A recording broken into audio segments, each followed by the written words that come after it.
Welcome back to another Canon Quick Shot, a quick review of a non-comic book and superhero movie. I'm your host, Terry, and today I'm reviewing Tag, starring the ensemble cast of Jeremy Renner, Ed Helms, Hannibal Buress, John Hamm, Jake Johnson, Isla Fisher, Rashida Jones. Yeah, that's about it. But, number of people. And this is basically based on the real life story about this group of friends that have been playing a game of tag for over 30 years in the month of May. And this is one that was a very interesting premise that kind of made waves a year ago. And after a while, you kind of heard that this was actually based on a true story, which made it even more intriguing. And so this was one I was really looking forward to. I thought the cast was pretty interesting. Then the trailer finally broke and I'm like, yes, I'm going in.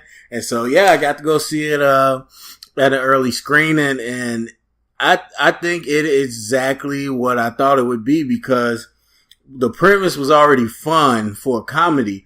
But once you heard it was a real life story, I felt like there were some things you could probably pull from their 30 years of playing that'd be interesting on screen. And I think you get exactly that. I think for the most part, the whole crew works well together.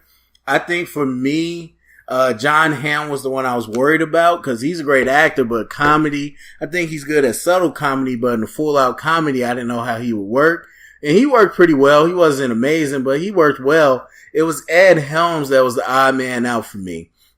I think everything in the movie worked for me. It was all types of comedy, where you're talking about punchlines, you're talking about sight gags, you're talking about visuals to make jokes. I think they were pretty good with all that. And then there was a nice hint of emotion and heart to it that you like to see.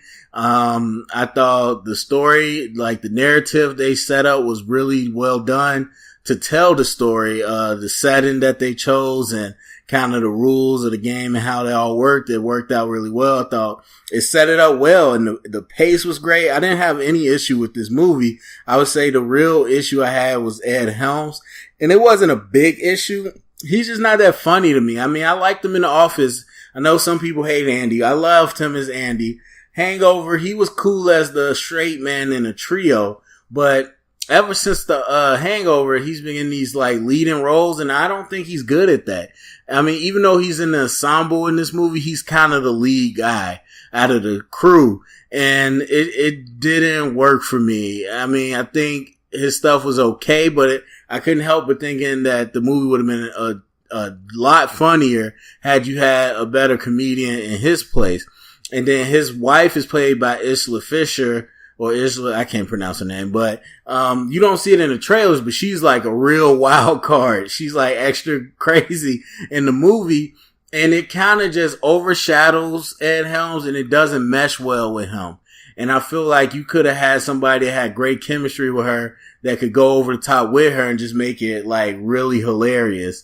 What would have been funny? Now I think about it, the guy that plays Ralphie in The League, I can't remember his name. He's in all types of stuff. But he would have been hilarious if they replaced Ed Helms with him, to be honest. But, and then really that's a minor nitpick. I thought everything else was great. I mean, the music is so, like, you are not expecting it. It is some really good, I'm not going to say what it is, and it might not be your jam, but for this type of genre of people that like that music, it got some good jams. Like, the music is good. Like, everything in the movie is really good. And so I had a great time. The whole audience, we laughed. It wasn't like a soft rated R, like it wasn't hardcore, but they went there. It wasn't Deadpool, but it went there with some jokes, and I just appreciate all of it. It was a really good movie. I'm definitely going to go see it again, cause I know it's in my top 10, but I'm gonna have to, of the 2018 so far, which I'll be doing later, but I gotta see it again to kind of see where in my top 10 it's going to be. But I'll gladly movie pass and pay to go see this again. I had that much fun, and it's definitely something I'm gonna buy when it comes out. So it's coming out this weekend. I would definitely say you don't have to rush out and go see it, but definitely go with some friends or whatever. It's pretty funny, and if you are the type that has a group of friends, it will definitely hit you hard, and it'll make you really re-examine the way you guys do things. So anyway, I give it a 90 A-, right on the dot. I think the ending really pushed it over to the A range for me. And it's not that it's bad. It's just, it kind of maxes out its concept, and it gets a little bit more than the concept at the end, but you know, it is what it is. That's fine. It's an A-, and I really enjoyed it. So go to the comment section. Let me know what you thought. If you've seen Tag already, if you want to go see it, let me know what you're looking forward to. Thumbs up, subscribe, share it around, get the convo started. And remember, if you heard it here, it's official canon.